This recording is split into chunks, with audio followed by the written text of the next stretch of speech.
Hey friends, it's Megan here with AM Soaps. The soap I'm making today actually started yesterday when I made these roses using the Wilton piping tip number 104. I made an absolute incredible mess, so I'm not going to show it all, but here's one of my more successful roses. I concluded soap batter is not the same as icing, but I did my best. Here are my most successful ones. I obviously need practice. So this is rosary inspired. My husband has inherited a rosary from his grandmother. It's made of rosewood, so I thought I would be inspired by it. And the Vatican. The Vatican is just covered in marble.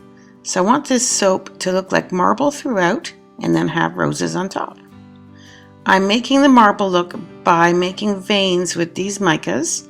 One is the 24 karat, the other is a silver, and the third is a rose, a copper red color. So they're just going to be thin veins throughout, so it does look like marble. I'm also using lime green mojito mica. This is for piping leaves on top of the soap. And I'm using 3 different leaf tips from my Wilton piping tips. So here's the roses ready to go. We'll set them aside until later and work on the inside now. So my temperatures, I'm at 89 on the lye water and 77 Fahrenheit on my oils.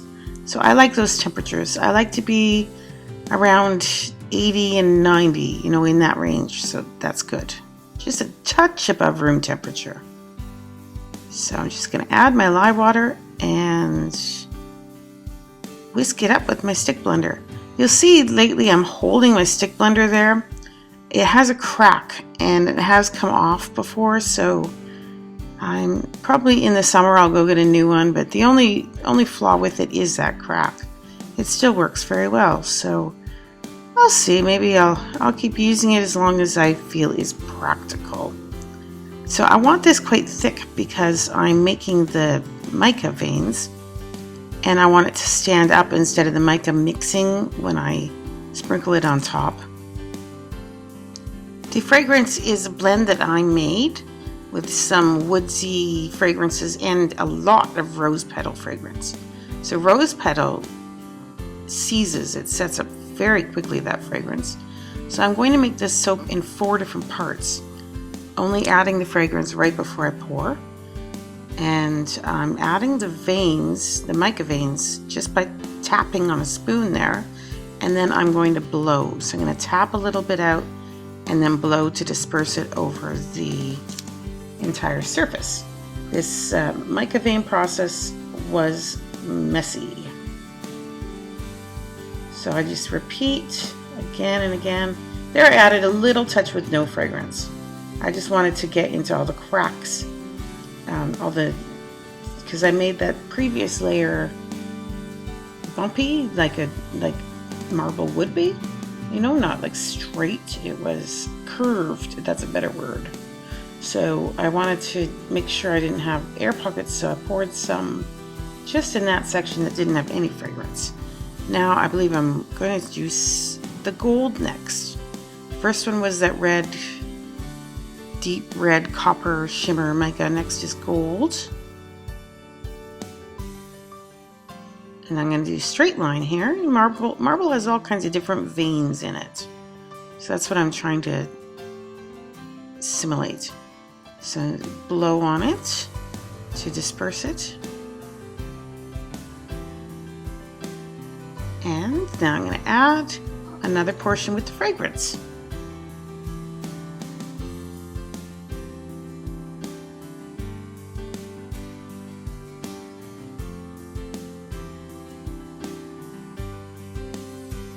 So if you pour onto a spatula or spoon it out like I'm doing, you won't disturb the mica layer beneath. So the trick with mica is you don't want too much mica, because when you go to cut your soap, it can fall apart on you. You don't want too little mica or it won't show. And when you pour the next layer, you don't want to disturb the mica, because then you'll have swirls, not a line. So I either will spoon it in or pour over the spatula to break up the energy from the fresh batter falling onto the layer below.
So I'm very happy with my results. I think they look like marble. I don't know. What do you think? I have the creamy, just the raw batter color there. Looks like creamy color marble, and my veins worked out. For some reason, the portion where I didn't add fragrance there came out really white. But that's kind of neat. So here they are, my marble themed rosewood soap inspired by a rosary. Take care, everyone. See you in the next video.